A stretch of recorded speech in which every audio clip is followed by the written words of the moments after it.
വിപിനേട്ടാ, ഇൻസ്റ്റഗ്രാമിലും ഫേസ്ബുക്കിലൊക്കെ European യാത്രകളെ കുറിച്ചിട്ടുള്ള ഒരുപാട് വീഡിയോസ് ഞാൻ കണ്ടിട്ടുണ്ട്. അപ്പോൾ അതിൽ നിന്നും GTHന്റെ ട്രെയിൽസ് ഓഫ് യൂറോപ്പ് എങ്ങനെ വ്യത്യസ്തമാകുന്നത്? GTHന്റെ ട്രെയിൽസ് ഓഫ് യൂറോപ്പ് ഒരു വ്യത്യസ്ത ടൂർ പ്രോഗ്രാം തന്നെയാണ്. യൂറോപ്യൻ യാത്രകൾ എല്ലാവരും ചെയ്യുന്നതിലും വ്യത്യസ്തതയൊക്കെ ഉണ്ടാവാം.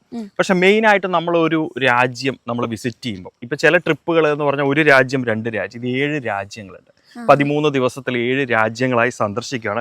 അപ്പോൾ അതിൻ്റെ ഐറ്റിനറി തന്നെയാണ് ആദ്യം നമ്മൾ നോക്കുന്നത്. പാസഞ്ചർ ഡേ 1 മുതൽ ഡേ 13 വരെയുള്ള പ്രോഗ്രാംസ് ഡീറ്റെയിൽ ആയിട്ട് പഠിച്ചിട്ട് വേണം ഈ യാത്ര ബുക്ക് ചെയ്യാൻ വേണ്ടി. എന്നാൽ മാത്രമേ അവർക്ക് നല്ലൊരു ഹോളിഡേ കിട്ടൂ.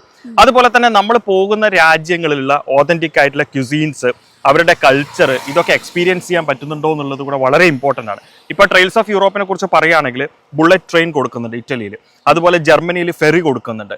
പിന്നെ സ്വിറ്റ്സർലാൻഡ് ടു ഓസ്ട്രിയയിലെ മൗണ്ടൈൻ റൈഡ്, ആൽപ്സ് മൗണ്ടൈൻ്റെ മുകളിലൂടെയുള്ള ഒരു യാത്രയാണ്. അപ്പോൾ അതുപോലെ യൂറോപ്യൻ തനത് വിഭവങ്ങൾ, അനുഭവങ്ങൾ സമ്മാനിക്കുന്നതായിരിക്കണം യാത്രകൾ. എപ്പാർട്ട് ഫ്രം വെറുതെ ഒരു ട്രിപ്പ് കൊണ്ടുപോയി തിരിച്ചു വന്നാൽ അവർക്ക് ഒരുപാട് മെമ്മറീസ് ഒന്നും തിരിച്ചു കൊണ്ടുവരാനുണ്ടാവില്ല. മെമ്മറബിൾ ആയിട്ട് കൊടുക്കുന്ന ഒരു ട്രിപ്പിൽ ഒരുപാട് അനുഭവങ്ങൾ നമ്മൾ കമ്പൈൻ ചെയ്ത് കൊടുത്താലേ ട്രിപ്പ് സക്സസ് ആവുള്ളൂ. അതുകൊണ്ട് തന്നെ ഏപ്രിൽ 17-ന്റെയും മെയ് 4-ന്റെയും ട്രെയിൽസ് ഓഫ് യൂറോപ്പ് ഡിഫറെൻ്റ് ആണെന്ന് തന്നെ പറയാം. So join everybody with our trip.